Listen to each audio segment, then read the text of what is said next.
Marcus Carter, a successful CEO with a lifetime of guarded resilience, finds himself humiliated on a flight to London when a flight attendant accuses him of theft.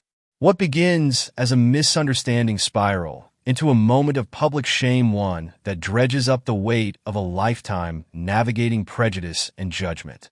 But this isn't just a story about injustice. It's about the unexpected kindness of a stranger, the courage to confront vulnerability, and the ripple effects of choosing growth over bitterness. As Marcus wrestles with the scars of his past, he embarks on a journey of transformation that leads him to create something far bigger than himself. Along the way, he faces challenges that test his resolve, encounters people who reignite his faith in humanity, and discovers the power of turning personal pain into purpose. What bridges will Marcus build? And how will his journey inspire others to confront their own walls? Marcus Carter settled into his first-class seat on Flight 816 from New York to London. Adjusting the silk tie, he had nodded with precision that morning. The CEO of Carter Tech, a burgeoning software company, Marcus had worked tirelessly to climb the corporate ladder. His office was sleek, his penthouse overlooked the Manhattan skyline, and his suits were tailored. Yet, beneath the polished exterior, Marcus carried scars from a lifetime of being underestimated and misjudged. He opened his leather briefcase, pulling out his laptop to review the notes from a recent business meeting. The hum of the plane's engines filled the cabin, a soothing backdrop to the clinking of glasses as flight attendants served champagne to other passengers. The air carried the faint scent of citrus, no doubt from the refreshing towels handed out moments earlier. Marcus preferred first class not for its luxuries, but for the peace it offered, a buffer from the noise and chaos that often accompanied travel. Nancy Wilkes, a senior flight attendant with over 2 decades of experience, made her way through the aisle, collecting empty dinner trays. Her professional demeanor masked a sharp, almost judgmental eye. Marcus, engrossed in typing an email, barely noticed when Nancy stopped beside him.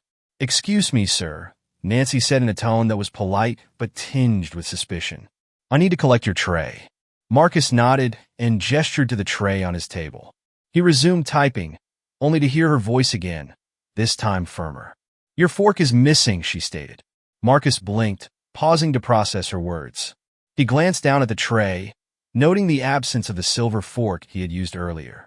"I am sure it was there when I finished," he replied calmly. Nancy's eyes narrowed, her professional smile faltering. "First-class utensils do not just disappear, sir. Are you sure you did not accidentally keep it?" The words hung in the air like a slap. Marcus felt heat rise in his chest, a familiar sensation he had fought to suppress over the years. He had faced this type of insinuation before in high-end stores, in exclusive restaurants, and now at 30,000 feet. "Why would I take a fork?" Marcus asked, his voice measured but firm. Nancy ignored his question, stepping closer and leaning over his seat. Without waiting for permission, she began lifting the blanket draped over his lap, patting down the cushion, and moving aside his carry-on bag. "Stop," Marcus said, his voice louder now. "You have no right to search my belongings." Nancy straightened, unfazed. "First-class silverware is expensive. It must be accounted for." Nearby passengers turned to watch, their murmurs growing louder. An older man adjusted his glasses and frowned at the scene. A younger woman discreetly pulled out her phone and began recording. Marcus clenched his fists beneath the table. The humiliation burned deeply, made worse by the scrutiny of onlookers. Years of advice from mentors and loved ones replayed in his mind. Stay calm. Do not react. You cannot afford to lose your composure. But this time, the indignity felt too great to bear in silence. "I am telling you," Marcus said, his voice steady but his eyes fierce, "I did not take anything. You are way out of line." Nancy's thin smile tightened. She reached for her intercom radio. "This is Nancy Wilkes," she announced loud enough for everyone to hear. "We may have a security concern in first class."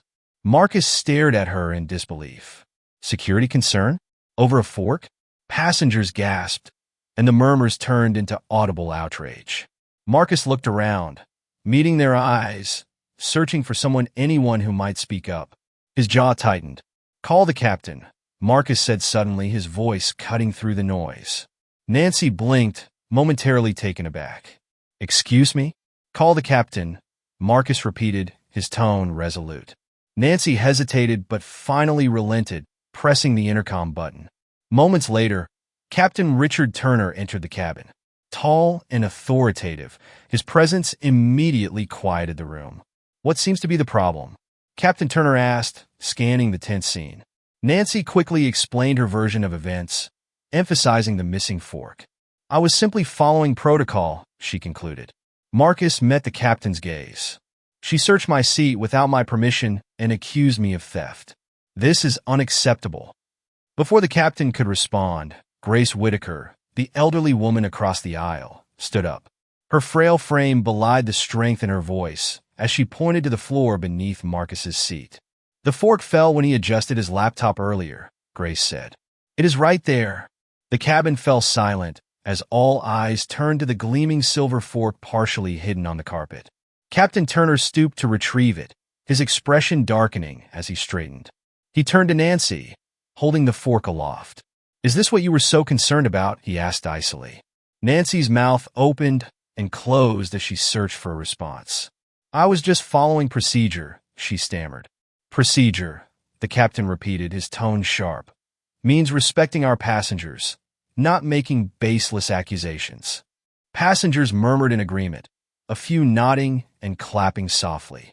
Nancy's face flushed as the captain dismissed her with a curt, "We will discuss this upon landing." Nancy hurried down the aisle, her head bowed in shame. Captain Turner turned to Marcus. Mr. Carter, on behalf of the airline, I sincerely apologize. This behavior does not reflect our values. We will address this incident formally. Marcus nodded, his composure intact despite the humiliation still simmering within him. Thank you, Captain. As Marcus settled back into his seat, Grace leaned over and offered a small smile. I am sorry you had to go through that, she said softly. No one deserves to be treated that way. Her words, simple and heartfelt, pierced through Marcus's anger. He nodded, managing a faint smile. Thank you, he said. The flight continued, the atmosphere gradually lightening as passengers returned to their routines. But for Marcus, something had shifted. The shame of the incident was undeniable, yet so was the unexpected kindness of a stranger. As the plane cruised above the Atlantic, Marcus stared out the window, his reflection faintly visible against the night sky. A thought lingered in his mind. Perhaps there was more to be gained from this experience than he had initially realized.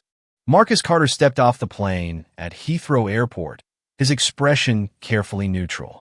The polished marble floors and steady hum of activity seemed a world away from the turbulence, both literal and emotional, he had experienced hours earlier. He navigated through the terminal, his mind replaying the incident in first class. No matter how many times he brushed it aside, the humiliation lingered. He had fought so hard to build a life that kept him insulated from these moments, yet they always found a way to surface.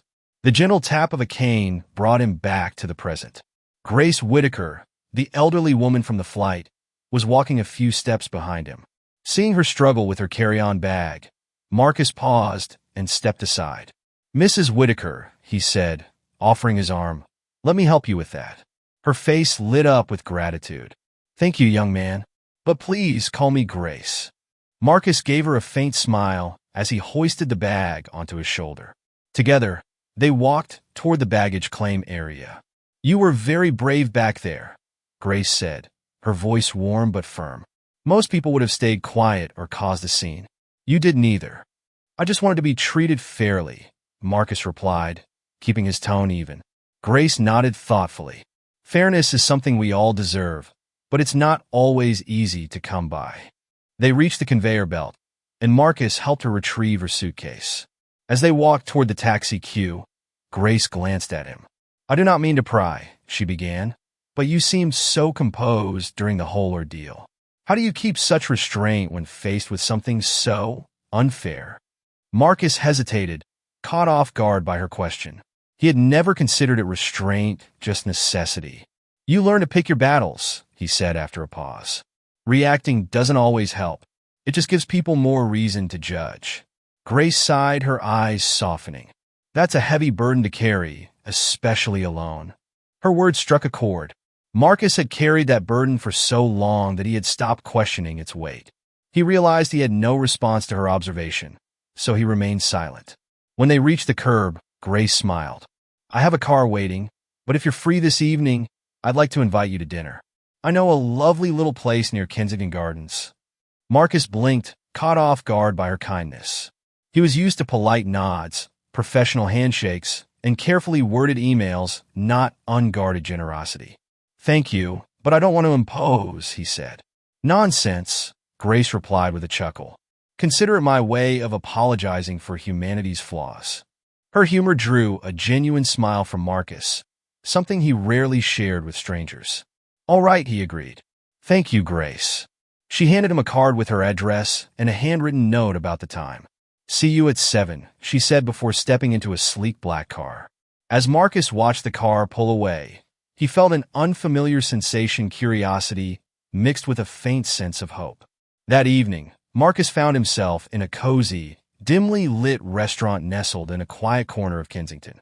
The smell of freshly baked bread and roasted herbs greeted him as he stepped inside. Grace was already seated, her cane resting against the table.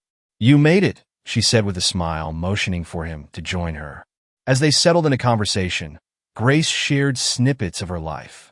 She had been married to a civil rights lawyer, Arthur Whitaker, who had passed away a decade earlier.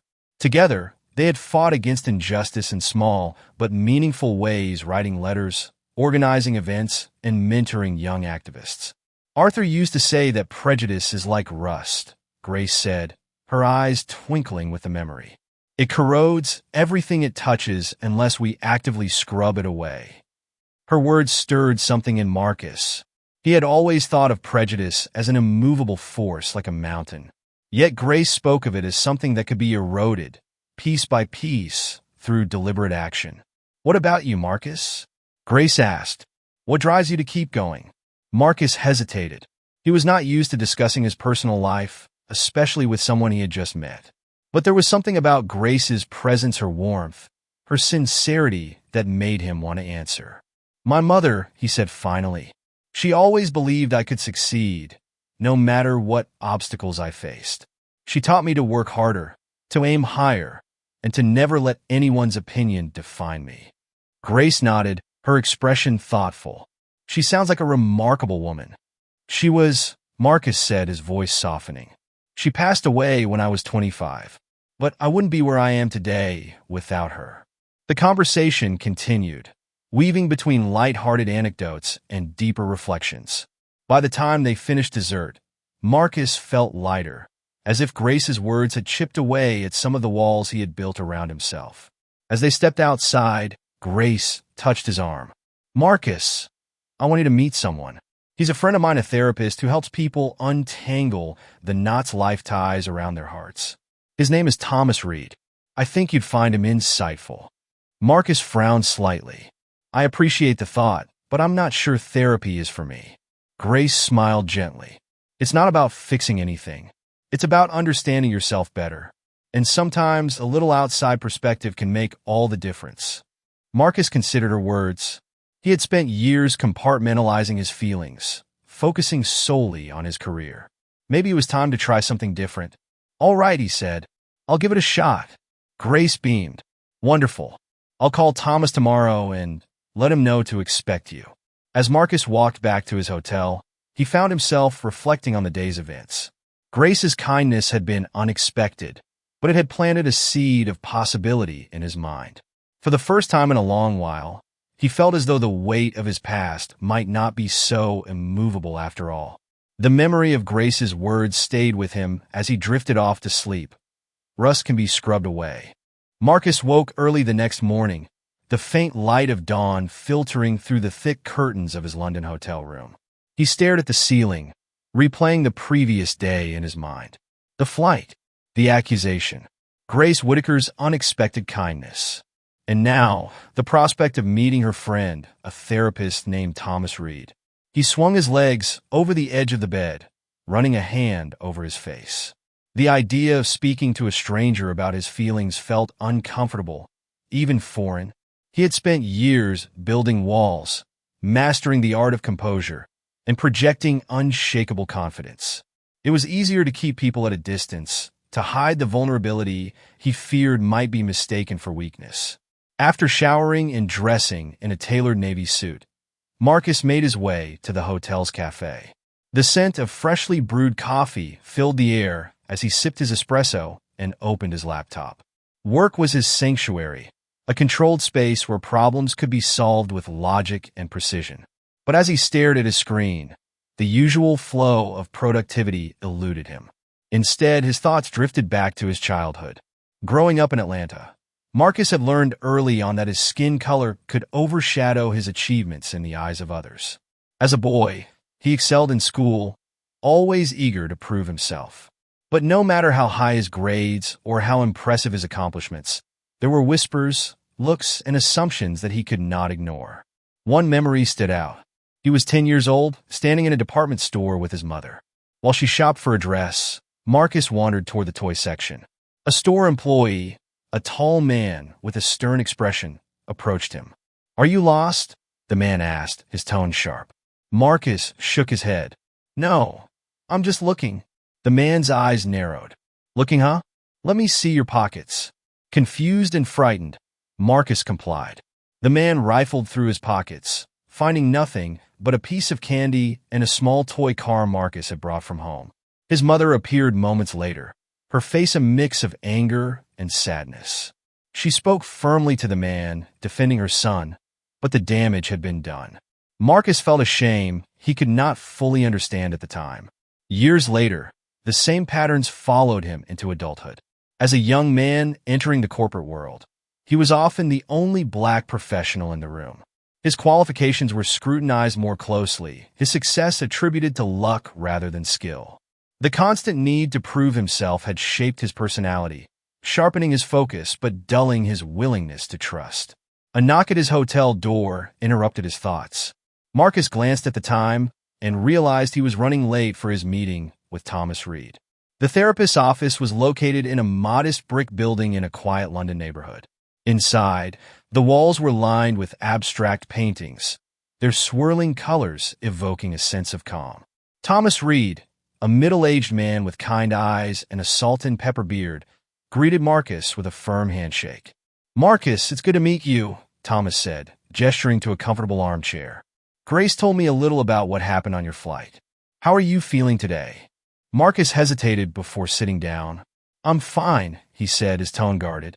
Thomas smiled knowingly. "Let's start simple. Grace mentioned you've faced situations like this before. Would you like to talk about one of those experiences?" For a moment, Marcus considered deflecting, offering a vague answer, and ending the session early. But something about Thomas's demeanor, patient, unjudging, encouraged him to speak. He recounted the department store incident from his childhood, his words steady but detached. As he spoke, Thomas listened intently, nodding occasionally, but never interrupting. "That sounds like a deeply formative experience," Thomas said when Marcus finished. "How did it shape the way you see yourself and others?" Marcus frowned, caught off guard by the question. "I guess it taught me to be cautious, to always be on guard. You can't give people a reason to doubt you." Thomas leaned forward slightly. "And how has that worked for you?" Marcus blinked, unsure how to answer. "I've been successful. I've built a career, a life I'm proud of. But at what cost?" Thomas asked gently. The question lingered in the air, heavy with implication. Marcus looked away, his gaze settling on one of the abstract paintings. The swirling colors seemed to blur together, mirroring the emotions he had tried to suppress for so long. After the session, Thomas handed Marcus a sketch pad and a set of colored pencils. "What's this for?" Marcus asked, puzzled. "Sometimes words aren't enough," Thomas explained. "Try drawing what you're feeling. It doesn't have to be perfect or make sense. Just let your emotions guide you." Marcus nodded, unsure but willing to try. He returned to his hotel room that evening and sat at the desk, staring at the blank page. Slowly, he began to draw. The result was a chaotic swirl of black, red, and gray lines, an abstract representation of the anger, fear, and frustration that had simmered beneath his composed exterior for years. But amidst the chaos, he added a small patch of blue, a symbol of the hope he had begun to feel thanks to Grace and Thomas. As he set the sketch pad aside, Marcus felt an unfamiliar sense of relief. It was as if releasing his emotions onto the page had lightened the burden he carried. The next morning, Marcus called Grace to thank her. "I appreciate you introducing me to Thomas," he said. "It was different, but I think it helped." Grace's warm laughter echoed through the phone. "Different is good, Marcus. It means you're growing." As he hung up, Marcus realized she was right. Growth was uncomfortable, even painful at times, but it was necessary. For the first time in years, he felt as though he was not just surviving, but beginning to heal. And healing, he thought, was a journey worth taking. Marcus sat in the back seat of a taxi, the early morning light casting soft shadows on London's cobblestone streets. His sketch pad rested on his lap, the chaotic swirls he had drawn the night before serving as a visual reminder of the emotions he had unleashed. He ran his fingers over the grooves left by the colored pencils, feeling a strange sense of ownership over the rawness it represented. The cab pulled to a stop outside Grace Whittaker's townhouse in Kensington. The building was quaint yet elegant, its brick facade softened by climbing ivy. Marcus stepped out, clutching the sketch pad tightly, as if it were a shield. He adjusted his suit jacket and rang the doorbell. Grace greeted him with a smile that carried the same warmth as her words. "Marcus, I'm glad you came."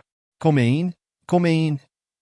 The interior of her home reflected her personality, vintage furniture paired with eclectic decor, family photos mixed with framed artwork, and bookshelves brimming with worn spines. The scent of freshly brewed tea wafted through the air, mingling with the faint aroma of lavender from a nearby diffuser. "Let me pour you some tea," Grace said, leading him to a sunlit sitting room. "We have a lot to talk about." As they sat, Marcus felt himself relax in her presence. There was no pressure to impress, no need to guard his words. "I saw Thomas yesterday," Marcus began, his tone measured. "It was illuminating, I guess. He asked questions that made me think about things I haven't thought about in years." Grace nodded, her eyes encouraging him to continue. "He gave me this sketch pad," Marcus added, holding it up, "said it might help me express what I'm feeling. I didn't expect it to, but it did." Grace's smile widened. "Thomas has a gift for finding what people need, even when they don't know it themselves." "But tell me, Marcus, what did you learn about yourself?" Marcus hesitated, searching for the right words. "I think I've spent so much time trying to control how people see me that I've lost sight of how I see myself. The walls I built to protect myself feel more like a prison now." Grace leaned forward, her gaze steady. "That's a profound realization, and it's the first step toward change. But remember, breaking down those walls takes time and sometimes a little help." After their tea, Grace reached for a small box on the coffee table. She opened it carefully, revealing a stack of aged letters tied with a faded blue ribbon. "These," she said, lifting the bundle, "are letters my husband, Arthur, wrote to me during our toughest years. When he was away fighting for civil rights, he would send me these notes to keep me grounded." Marcus watched as Grace untied the ribbon and pulled out a letter. The paper yellowed, but the ink still bold. She handed it to him. "Go on," she said. "Read it."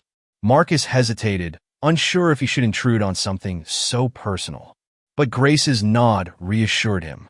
He unfolded the letter carefully, his eyes scanning the neat handwriting. "Grace, every day brings its share of challenges, but it's the kindness we show others that keeps the darkness at bay. Sometimes, our work feels like fighting an endless storm, but even the smallest light can guide someone home. Never forget, the world changes not through grand gestures, but through the quiet, consistent acts of courage and compassion." The words struck a chord deep within Marcus. He looked up at Grace, his voice quieter now. "He sounds like an incredible man." "He was," Grace said, her voice tinged with both pride and sorrow. "But more importantly, he believed in people. He believed that even the hardest hearts could be softened with the right touch of kindness." Grace set the box back on the table, her expression serious.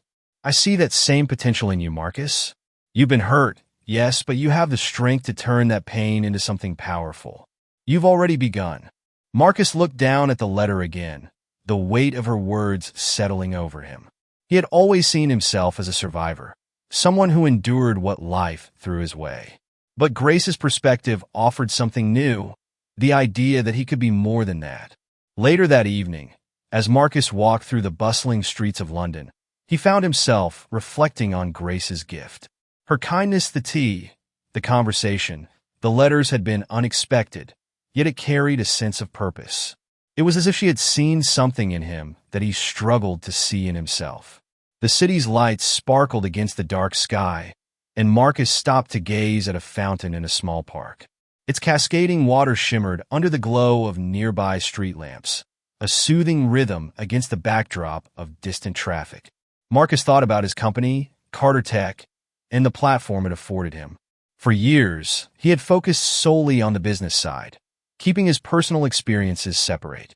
But now, he wondered if there was a way to merge the two. Could he use his success to make a difference, to amplify the kind of change Grace and Arthur had dedicated their lives to? Back at his hotel, Marcus sat at the desk, pulling out the sketch pad once more. This time, he drew deliberately, each line representing a piece of his journey.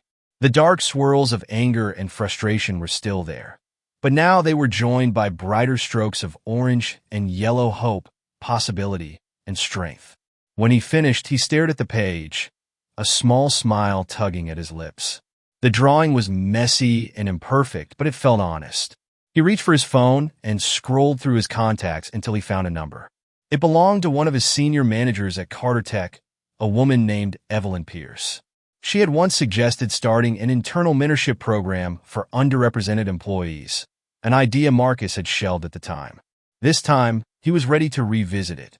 The phone rang twice before Evelyn answered. "Marcus," she said, surprise evident in her voice. "Is everything all right?" "Yes," Marcus replied, his tone firm yet warm. "I wanted to discuss an idea with you. That mentorship program you mentioned, it's time we made it happen." There was a pause before Evelyn responded, her excitement palpable. "Of course. I'll get the ball rolling immediately." As Marcus ended the call, he felt a quiet sense of fulfillment. It was a small step, but it was a step forward, a way to turn his pain into purpose. That night, as he lay in bed, the memory of Grace's words echoed in his mind. The world changes not through grand gestures, but through the quiet, consistent acts of courage and compassion. And for the first time in a long while, Marcus felt at peace. The following morning, Marcus woke with a rare sense of clarity. The conversations with Grace and Thomas had awakened something within him, an awareness that his journey, while marked by pain, could be repurposed into something greater. For the first time, he felt a pull to move beyond his tightly guarded routine and explore the possibility of genuine connection. He dressed casually in navy sweater and dark jeans, choosing comfort over the formality he usually preferred. After ordering a ride, he checked Grace's note once more. It included the address of a small cafe in Kensington where she had suggested he spend some time reflecting and meeting people outside his usual circle. The cafe, aptly named the Garden Nook, was tucked away on a quiet street, its exterior adorned with cascading flower boxes that framed the windows. Inside, the air smelled of freshly ground coffee and baked goods, the hum of quiet conversation creating an inviting atmosphere. Marcus ordered a cappuccino and found a seat near the window. As he sipped his drink, he observed the ebb and flow of the cafe's patrons, an elderly couple sharing a croissant, a young mother balancing a stroller and a laptop, and a group of friends laughing over their mugs of tea. It was a slice of life he rarely allowed himself to engage with, a far cry from the corporate boardrooms and polished networking events he frequented. "Excuse me, are you Marcus Carter?" The voice startled him, and he looked up to see a young woman with a kind face and vibrant red hair standing beside his table. She wore an apron with the cafe's logo and carried a tray of empty mugs. "I am," Marcus replied cautiously. The woman smiled nervously. "I thought so. I recognized you from that video. The one on the plane." Marcus stiffened. He had almost forgotten about the video a fellow passenger had recorded during the confrontation with the flight attendant. It had gone viral overnight, sparking discussions about implicit bias and fair treatment. I hope I'm not bothering you, the woman continued. I just wanted to say that what you did was inspiring. Standing up for yourself with such dignity, it really made an impact on me. Marcus tilted his head, caught off guard. Thank you. I didn't think anyone would call it inspiring. I was just trying to get through the moment. The woman chuckled softly, setting the tray down on an adjacent table. Sometimes, those moments are the most powerful. They remind people like me that it's okay to speak up when something isn't right. She extended her hand. I'm Ellie Bennett, by the way. I work here part-time while finishing my master's degree in sociology. Marcus shook her hand, his grip firm yet warm. It's nice to meet you, Ellie. She hesitated for a moment, then asked, Do you mind if I sit for a bit? I'd love to hear more about your perspective if you're comfortable sharing. Surprised by her openness, Marcus nodded. Sure. Ellie pulled up a chair and listened intently as Marcus recounted the flight incident and the feelings it had stirred. He spoke with more honesty than he had anticipated, finding her curiosity disarming. I've always believed that success would insulate me, Marcus said, swirling his coffee absent-mindedly. But moments like that remind me how fragile that sense of safety can be. Ellie nodded thoughtfully. It's a harsh truth, but I think that's why your story resonated with so many people. You showed resilience and grace in a situation that could have easily escalated. Marcus raised an eyebrow. Grace, he repeated, the word carrying a dual meaning in his mind. Ellie smiled. It's something I've been thinking about a lot lately, how small acts of courage can ripple outward. I've even started using your story in a paper I'm writing about microaggressions and their impact on mental health. Her words planted a seed of possibility in Marcus's mind. For years, he had compartmentalized his experiences, keeping them separate from his professional persona. But here was Ellie, a complete stranger, using his moment of vulnerability as a tool for education and change. Before she returned to work, Ellie scribbled her email address on a napkin. If you ever want to talk more or even share your story for my research, let me know. I think it could make a real difference.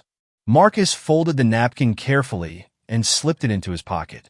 As he watched Ellie return to the counter, a sense of warmth spread through him. Her kindness had been unexpected but genuine, a reminder that connections could be forged in the most unlikely places. Later that afternoon, Marcus found himself wandering through Kensington Gardens. The crisp autumn air carried the scent of fallen leaves, and the golden light of the setting sun bathed the park in a soft glow. He sat on a bench near the Serpentine, pulling out his phone to revisit Evelyn Pierce's proposal for a mentorship program. The idea was straightforward. Pair seasoned professionals with underrepresented employees to provide guidance and support. It was the kind of initiative that aligned perfectly with Marcus's newfound sense of purpose. He drafted a follow-up email to Evelyn, detailing the steps needed to launch the program. As he typed, he felt a sense of alignment between his personal journey and professional goals, a rare and fulfilling synergy. A jogger passing by accidentally knocked Marcus's phone from his hand, breaking his concentration.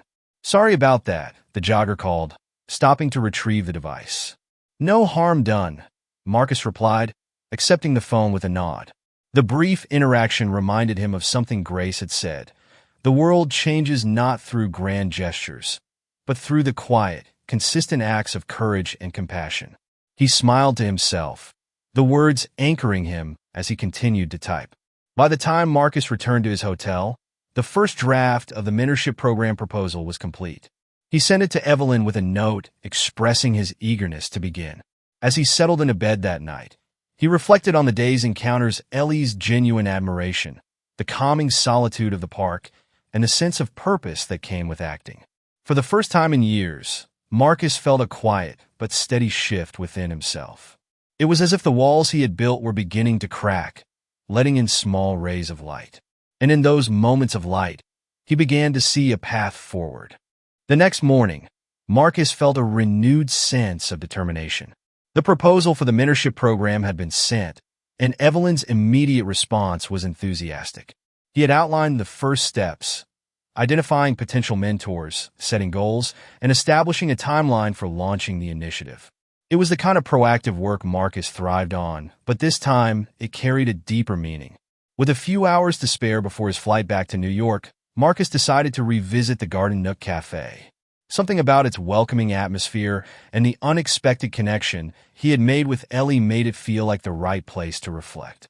As he stepped inside, the familiar scent of freshly brewed coffee greeted him. The cafe was livelier than the day before, but the cozy ambience remained. Marcus scanned the room, half expecting to see Ellie behind the counter. Instead, a soft voice called out from one of the tables. "Marcus!" He turned to see Ellie waving at him, a bright smile on her face. She was seated with a small group, her notebook open and a stack of papers spread across the table. "Come join us," she said, motioning to an empty chair. Marcus hesitated for a moment, unaccustomed to such casual invitations. But Ellie's enthusiasm was contagious, and he found himself walking toward the table. "This is Marcus," Ellie said, introducing him to her group. "The one I mentioned yesterday. He's the CEO whose story inspired my paper." Her friends greeted him warmly, their curiosity evident. They were a mix of graduate students and young professionals, each passionate about social justice and systemic change. Marcus nodded politely. "Nice to meet you all. I hope I'm not interrupting." "Not at all," one of them replied. "Ellie's been telling us about the mentorship program you're starting. It sounds amazing." Marcus glanced at Ellie, surprised. She shrugged with a grin. "You mentioned it yesterday, and I couldn't help sharing. It's exactly the kind of initiative we need more of." As the group talked, Marcus found himself drawn into their energy. They shared ideas for combating workplace bias, fostering inclusivity, and addressing systemic challenges. It was a perspective Marcus rarely encountered in his corporate circles, where conversations were more focused on profit margins and market strategies. One of the students, a young man named Ryan, leaned forward. "You know, it's inspiring to see someone in your position taking action. A lot of leaders talk about change, but few actually do anything about it." Marcus considered Ryan's words. For years, he had been content to let his accomplishments speak for themselves, assuming that his success would be enough to challenge stereotypes. But now, he realized that true change required more than individual achievement. It required active engagement. "Thank you," Marcus said, his voice steady. "But I still have a lot to learn. Initiatives like the mentorship program are just the beginning." Ellie nodded. "And the beginning is the most important part. Once people see what's possible, they'll follow your lead." After an hour of conversation, Marcus prepared to leave. Ellie walked him to the door, her notebook tucked under her arm. "Thank you for joining us," she said. "It means a lot to have someone with your experience share their insights." Marcus smiled. "The feeling is mutual. Your group reminded me that change starts with conversations like these." Ellie hesitated, then added, "If you ever need help with the mentorship program or anything else, let me know. I'd love to be involved." Marcus pulled the napkin with her email address from his pocket. "I'll keep that in mind," he said. As he stepped outside, the crisp autumn air filled his lungs, invigorating him. The cafe, Ellie, and her friends had reminded him of the importance of collaboration, of seeking perspectives beyond his own. Later that afternoon, Marcus arrived at Heathrow Airport. The terminal was bustling, a sea of travelers rushing to their gates. He found a quiet corner near his boarding area and opened his laptop. The email from Evelyn was at the top of his inbox. She had already begun assembling a team to oversee the mentorship program and had secured an initial budget. Marcus replied with a few suggestions, his excitement growing. For the first time in years, his work felt deeply personal, an extension of his own journey and a way to pay forward the kindness he had received. As he boarded the flight and settled into his seat, Marcus felt a sense of anticipation. This time, the first-class cabin didn't feel like an isolating bubble. Instead, it felt like a reminder of how far he had come and how much further he could go. The flight attendant approached with a tray of champagne, her smile warm and genuine. "Welcome aboard, Mr. Carter. Can I get you anything to make your flight more comfortable?" Marcus shook his head. "No, thank you. I've fine." As she walked away, Marcus glanced out the window at the runway, stretching toward the horizon. His reflection stared back at him, no longer burdened by the weight of silence. He pulled out his sketch pad and began to draw. The lines were bold and purposeful, weaving together the threads of his journey, the pain, the growth, and the hope. This time, the picture wasn't just for him. It was for everyone who had helped him see the light through the cracks in his walls.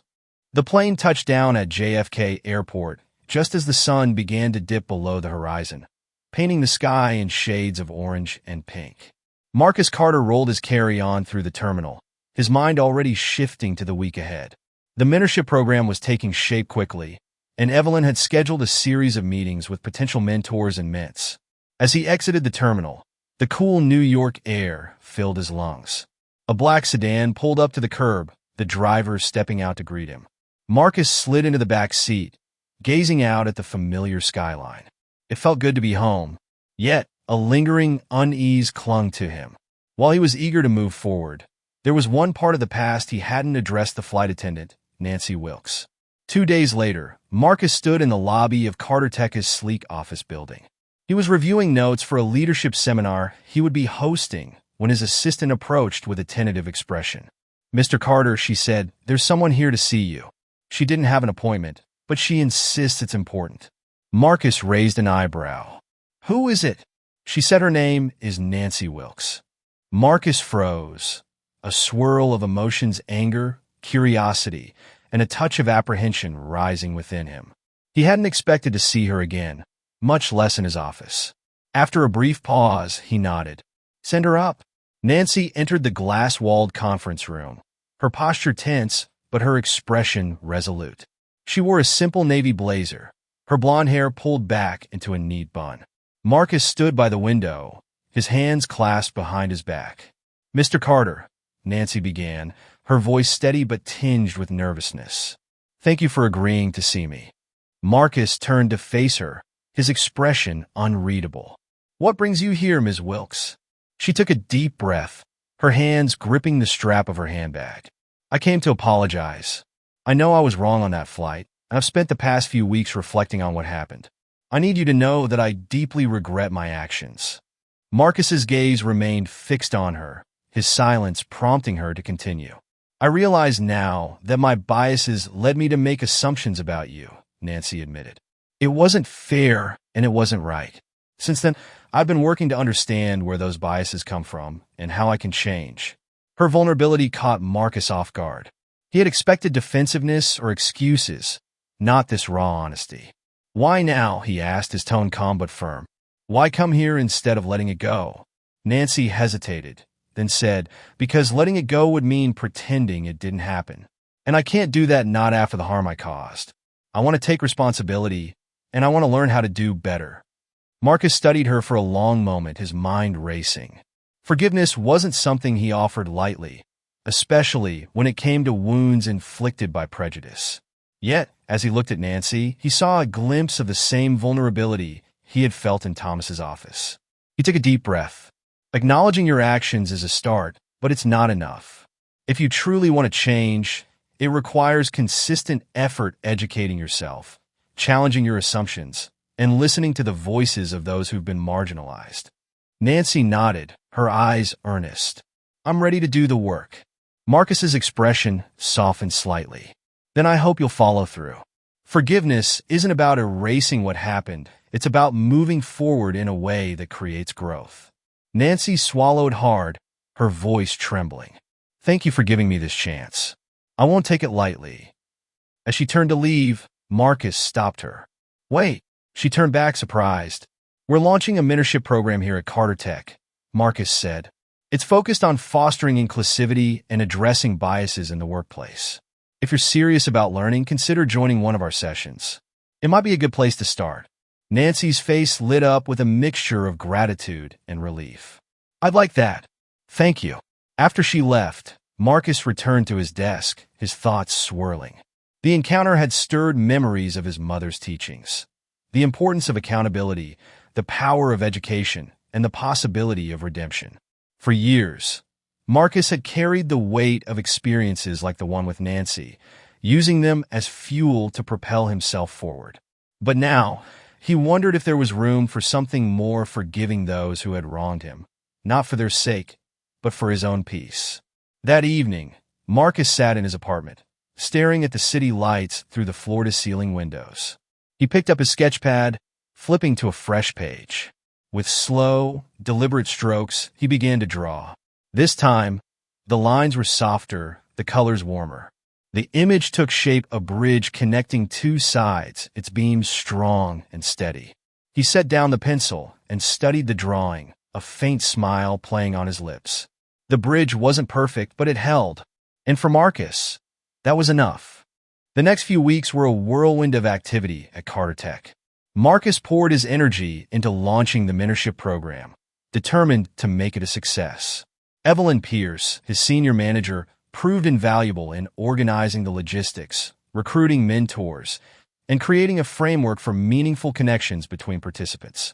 The program was officially named the Bridge Initiative, a nod to the drawing Marcus had sketched the night Nancy Wilkes came to his office. For Marcus, the bridge symbolized more than just mentorship. It was a way to connect experiences, foster understanding, and create pathways for growth. On the morning of the program's launch, Marcus stood in the largest conference room at Carter Tech, surveying the crowd of employees gathered before him. The room buzzed with energy, young professionals eager to learn, seasoned executives ready to share their wisdom, and a handful of external partners who had been invited to collaborate. Marcus adjusted his tie and stepped to the podium. The room quieted as he began to speak. Good morning, everyone. Thank you for being here today. This program is more than just a company initiative, it's a personal mission for me.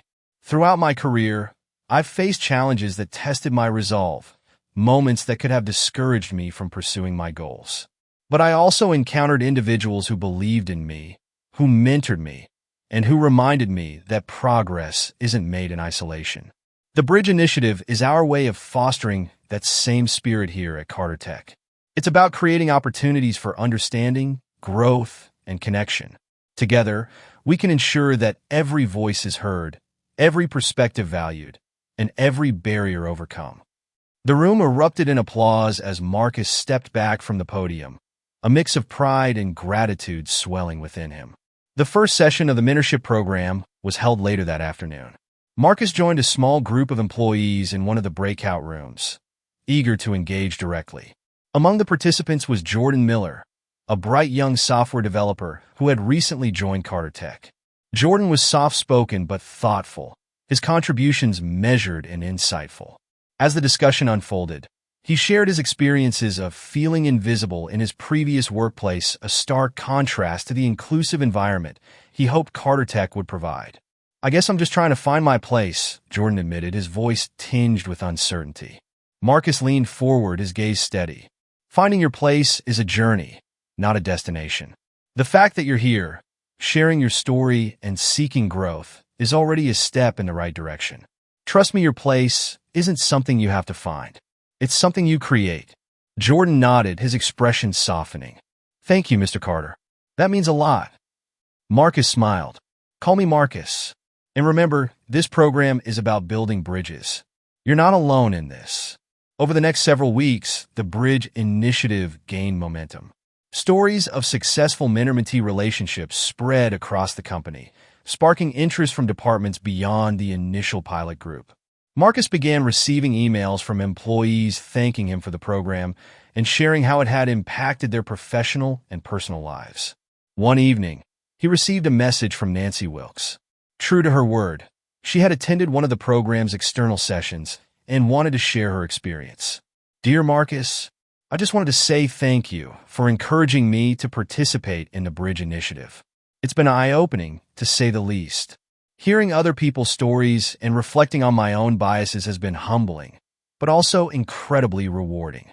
I have a long way to go, but this program has given me tools and perspectives I never had before. With gratitude, Nancy Wilkes. Marcus read the email twice, a faint smile playing on his lips. It wasn't just about the program's success, it was about the ripple effect of kindness and accountability. One evening, Marcus found himself back at the Garden Nook Cafe. He hadn't seen Ellie Bennett since their last conversation, but her words still resonated with him. As he sipped his coffee, he noticed a familiar face approaching his table. Marcus, Ellie said, her smile wide. I was hoping I'd run into you here. Marcus set down his cup, genuinely pleased to see her. Ellie, how's the research coming along? Ellie slid into the seat across from him, pulling out her notebook.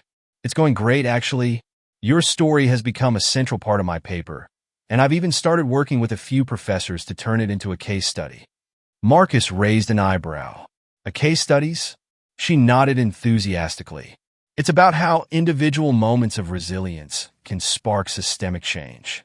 Your mentorship program is a perfect example of that ripple effect. Her words struck a chord.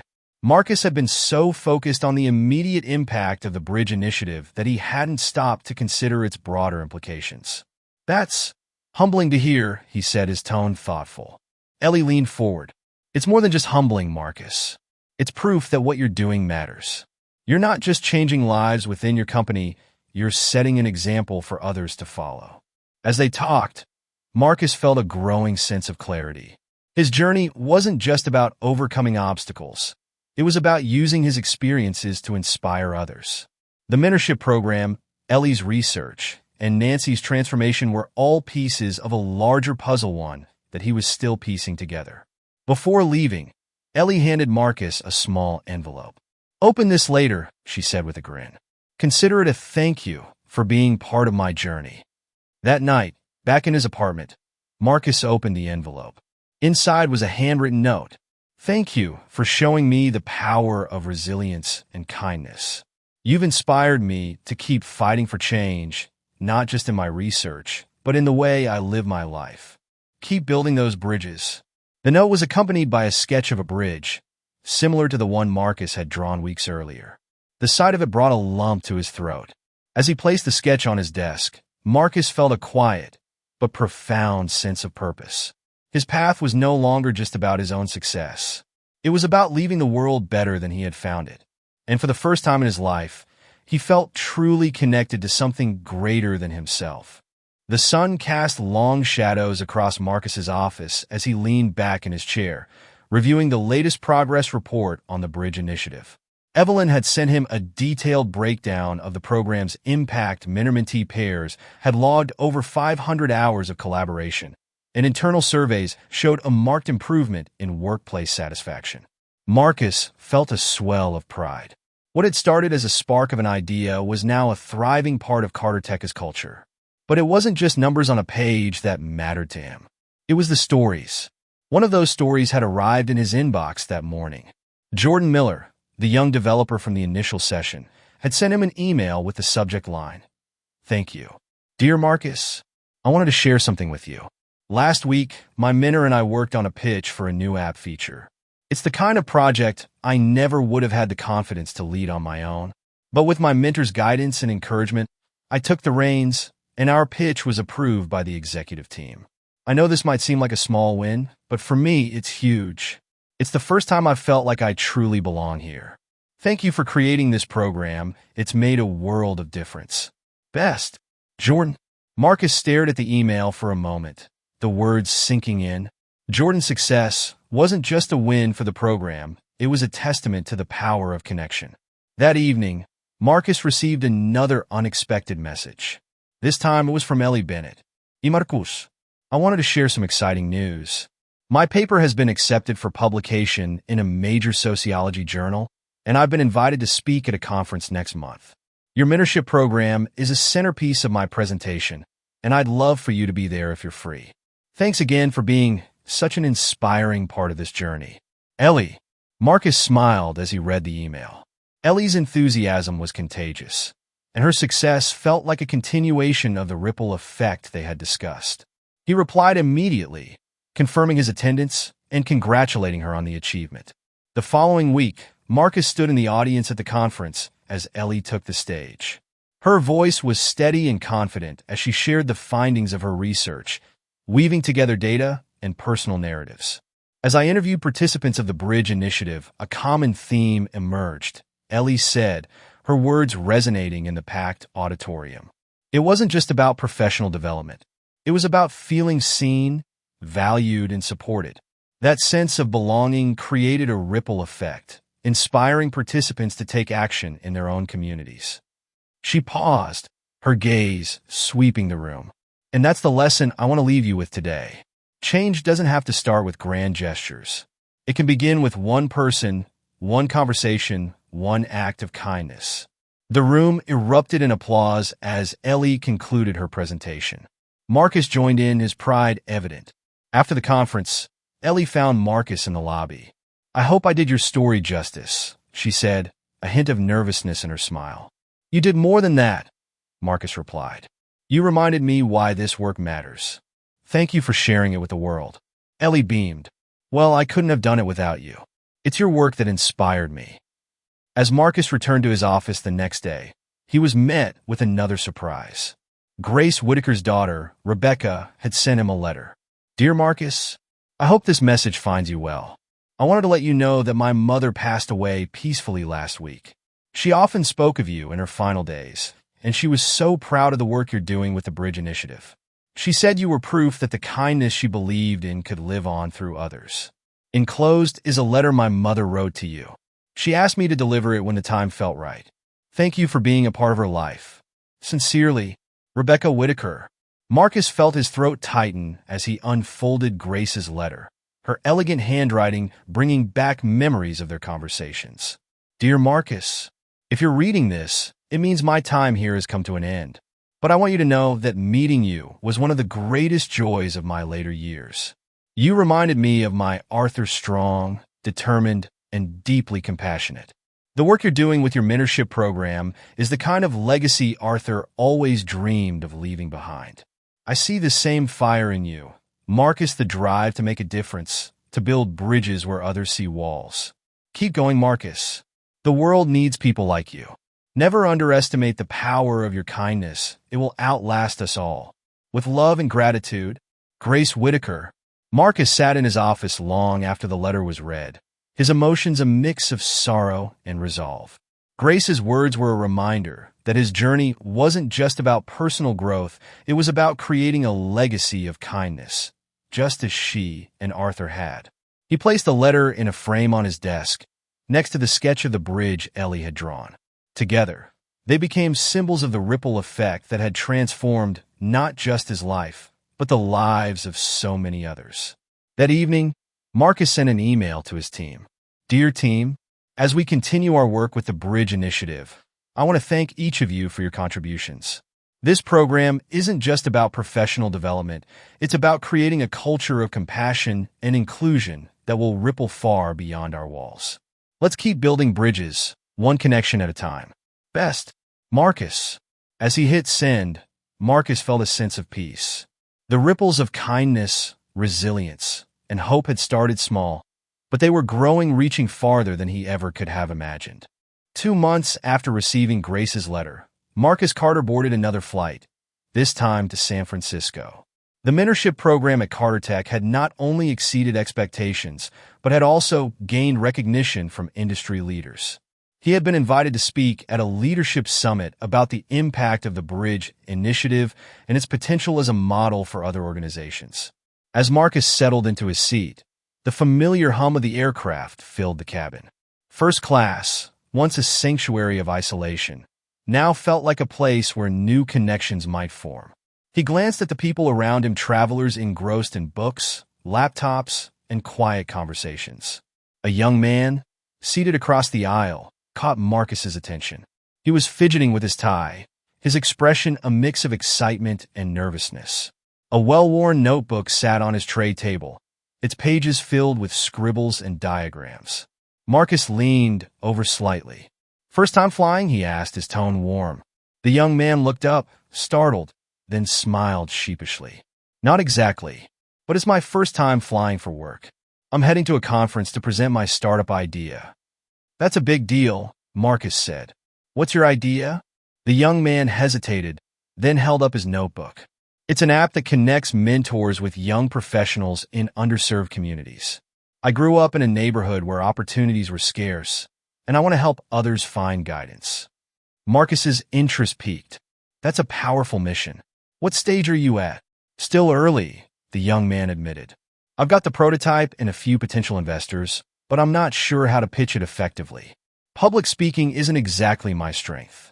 Marcus smiled, recalling his own early days and the mentors who had guided him.